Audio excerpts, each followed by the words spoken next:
It's day 2 of the Red River Farm Network Crop Tour presented by Pioneer. We're here in Rolla, North Dakota at North Border Seeds. I'm here with Ross Garrison and Mark Tornow. Gentlemen, it's a beautiful day. Fields are looking great here. Thanks for doing this. Thanks for having us. Well, thank you very much for having us.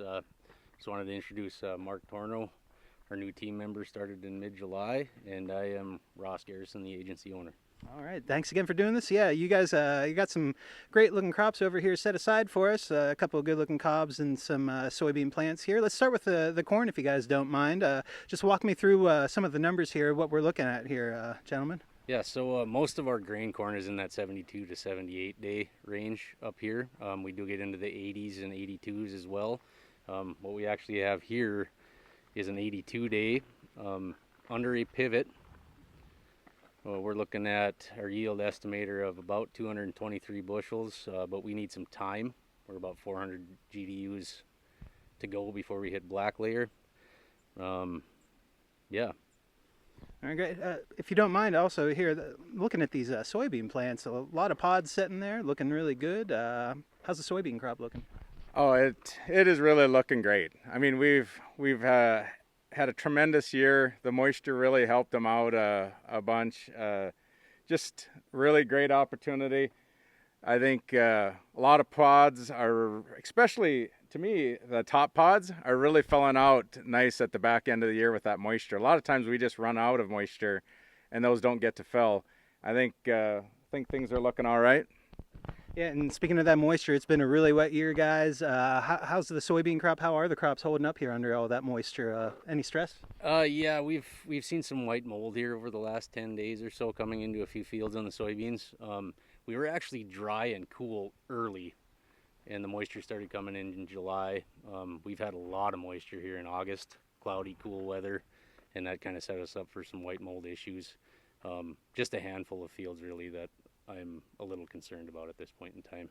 Sure, sure. And then, so I want to take a step in another direction real quick here. I'm curious to hear just about, what upcoming hybrids or anything in the pipeline that you guys have coming up that you're looking forward to for the 2026 season. On the corn end of things, there is a new 78 and a new 80 day. 80 day looks really, really good in plots at this point in time. On the soybean end of things, we have a new 007 and a 0.0 that looks very, very good. Okay, great. And then, if you don't mind, then also here taking a closer look at some of these here. If you can walk us through. Yeah, absolutely. This is that new double or 01, and it just really has a nice look. Every plot location, every field that we've had so far that we've looked at, seems like it's got a really nice balance. It will be just a little bit step out on maturity for some of the guys up here, but I think it'll be a real good balance with the earlier product and get a nice spread out there in maturity. That's great. That's looking great. How about some of the other crops here? You got some canola set aside, I see, Yeah. and take a look at some of that here. This is our pod shatter resistant 520.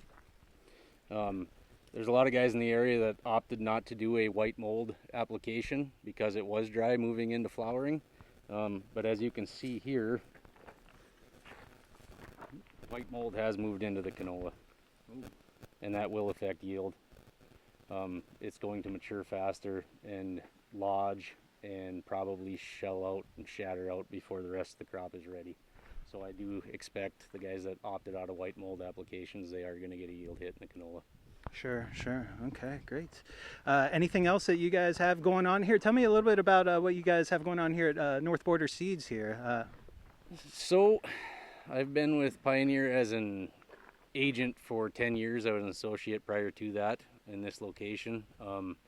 We are looking at pushing west with Mark. He's from the Botno area originally and moving back to that area. So this is our main location here in Rolla, but we are pushing west. Okay.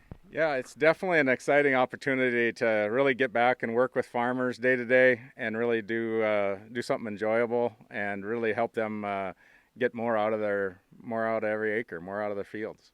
That's the goal, isn't it? Absolutely.